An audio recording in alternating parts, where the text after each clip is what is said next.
This week, we got some Steam Deck updates, we got some PS5 news, and we got to talk about the voice. So let's just go ahead together as a people and take it out.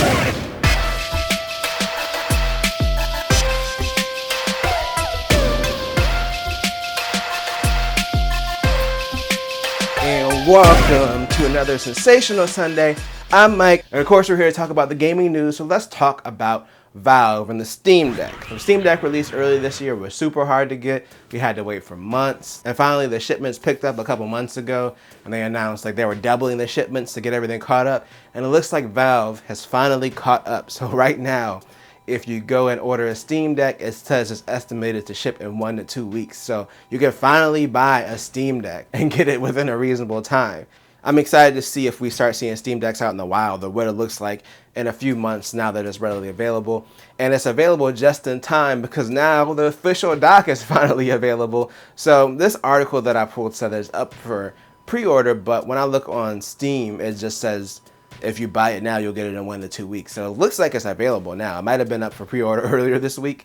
I actually saw both of these myself when I was just looking through Steam the other day, and I noticed that it just said buy now. That's a big change, especially for over a year just looking at reserve for $5 and then get it eventually. So yes, the Steam Deck dock is now officially available. It got delayed because of supply issues, but it is finally here. It is $90. I will not personally be getting it. Not that it's a bad deal. It's actually a pretty good deal considering it comes with an extra power adapter. But I already built my 3D printed Steam Deck dock if you've seen that video. So for me, my 3D printed dock has worked really well, so I don't see any reason to replace it. So if you are looking to get a Steam Deck and the Steam Deck dock, you can technically get one within the next week or two. But you know it's not so easy to get the jailbreak for PS5. So there is a jailbreak for PS5. They have figured it out, that they've cracked the code, kind of. So right now the jailbreak is pretty limited. You can put stuff up there, but it doesn't run. Like you can sideload games, but they won't run.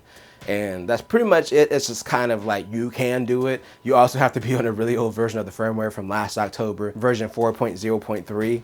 So if you haven't updated your PS5 since October of last year, then I guess theoretically you could try it, but there's not much there. This does open the door for other potential exploits for the PS5. You know what would be awesome if someone could jailbreak it and get it to run PS3 games natively. Wouldn't that be cool since Sony won't do it? Sorry, I got mad. I'll have more about this on Thursday.